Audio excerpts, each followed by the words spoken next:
বাংলাদেশ নিয়ে ভারতের তথ্য সন্ত্রাস চলছেই। অনেকেই বলছেন শেখ হাসিনা ভারতে বসে বাংলাদেশের বিরুদ্ধে নানা ধরনের ষড়যন্ত্র চালিয়ে যাচ্ছে। সম্প্রতি সংখ্যালঘু নির্যাতন নিয়ে নানা অপপ্রচার চালায় ভারত, তাতে খুব একটা সুবিধা করতে পারেনি। এবার অন্য পথ বেছে নিয়েছে ভারতীয় কিছু মিডিয়া।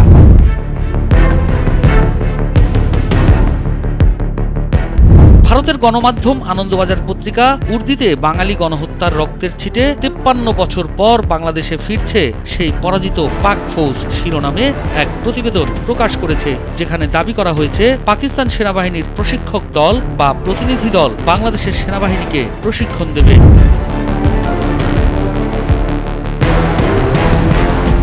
প্রতিবেদনটিতে আরও বলা হয়, চলতি বছরের নভেম্বরে বাংলাদেশের অন্তর্বর্তী সরকারকে সেনা প্রশিক্ষণের প্রস্তাব দেয় পাক ফৌজের জয়েন্ট চিফ অব স্টাফ কমিটির চেয়ারম্যান জেনারেল শাহির শামশেদ মির্জা। রাওয়ালপিন্ডির সেই প্রস্তাব সাদরে গ্রহণ করেছেন পদ্মাপাড়ের সেনাপ্রধান জেনারেল ওয়াকরুজ্জামান। সম্প্রতি বাহিনীকে প্রশিক্ষণ দিতে তিনি পাক সেনা অফিসারদের বাংলাদেশে আমন্ত্রণ জানিয়েছেন বলে সংবাদ প্রকাশ করে আনন্দবাজার পত্রিকা।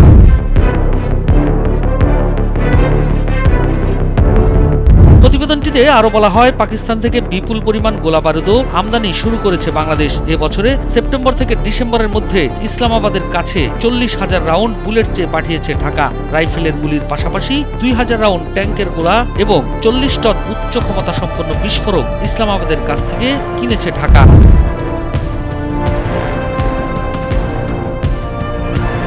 আনন্দবাজার পত্রিকার দাবি, বাংলাদেশের মাটিতে কট্টরপন্থা এবং ভারত বিরোধিতার বীজ পুঁতে দিতে উঠে পড়ে লেগেছে আইএসআই। এ ব্যাপারে চীনও তাদের সাহায্য করছে বলে মনে করা হচ্ছে।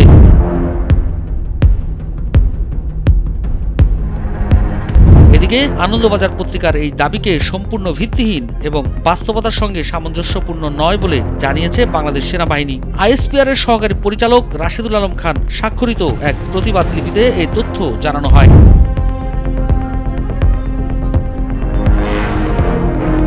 প্রতিবাদ লিপিতে বলা হয়েছে, গত 27 ডিসেম্বর ভারতীয় গণমাধ্যম আনন্দবাজার পত্রিকায় প্রকাশিত উর্দিতে বাঙালি গণহত্যার রক্তের ছিটে 53 বছর পর বাংলাদেশে ফিরছে সেই পরাজিত পাক ফৌজ শিরোনামের প্রতিবেদনটিতে বাংলাদেশ সেনাবাহিনী সম্পর্কে বিভ্রান্তিকর এবং ভিত্তিহীন তথ্য উপস্থাপন করা হয়েছে। পাকিস্তান সেনাবাহিনীর কোনো প্রশিক্ষক দল বা প্রতিনিধি দলের বাংলাদেশের কোনো সেনানিবাসে প্রশিক্ষণের জন্য আসার কোনো পরিকল্পনা নেই। এই দাবি ভিত্তিহীন এবং বাস্তবতার সঙ্গে সামঞ্জস্যপূর্ণ নয়।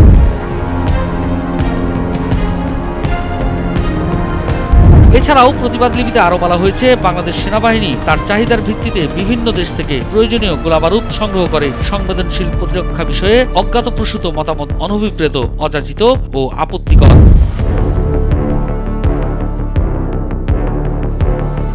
প্রতিবাদ লিপিতে আইএসপিআর উল্লেখ করেছে, বাংলাদেশ সেনাবাহিনী পেশাদারিত্ব, নিরপেক্ষতা এবং আন্তর্জাতিক সহযোগিতার নীতিতে অটল। নিয়মিত কার্যক্রমের অংশ হিসেবে বাংলাদেশ সেনাবাহিনী বিভিন্ন দেশের সশস্ত্র বাহিনীর সঙ্গে বন্ধুত্বপূর্ণ সম্পর্ক বজায় রাখে এবং পারস্পরিক বোঝাপড়া ও দক্ষতা বৃদ্ধির জন্য ছাত্র বিনিময় এবং প্রশিক্ষণ সহ বিবিধ সহযোগিতামূলক কর্মসূচি পরিচালনা করে।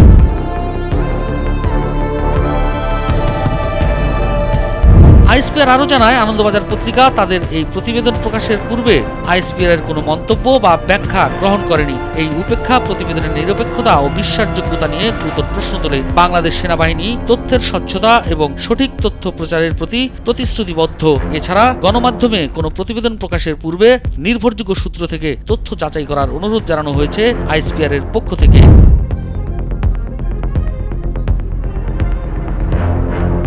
হাসিনা ইস্যুতে ভারতের সাথে বাংলাদেশের সম্পর্কের দোলাচল শুরু হলে সবকিছু মিলিয়ে বিপাকে পড়ে দিল্লি। ভারতে হাসিনার অবস্থান যখন তাদের গলার কাটার মতো হয়ে দাঁড়ায়, তখন ভারত সেই কাটা নামাতে কিছু মিডিয়া বাংলাদেশের বিরুদ্ধে নানা ধরনের অপপ্রচার চালাতে শুরু করে। এদিকে 5 আগস্টের পর পাকিস্তানের সাথে বাংলাদেশের সম্পর্ক ধীরে ধীরে উন্নতি হতে থাকে, আর তাতেই ভারতের কপালে চিন্তার ভাঁজ পড়া শুরু হয়। ইসলামাবাদ আর ঢাকার সুসম্পর্ক ভারতকে এতটাই বিচলিত করেছে যে ক্ষণে ক্ষণে কোনো না কোনো ইস্যু নিয়ে নেতিবাচক খবর প্রচার করছে ভারতীয় মিডিয়াগুলো।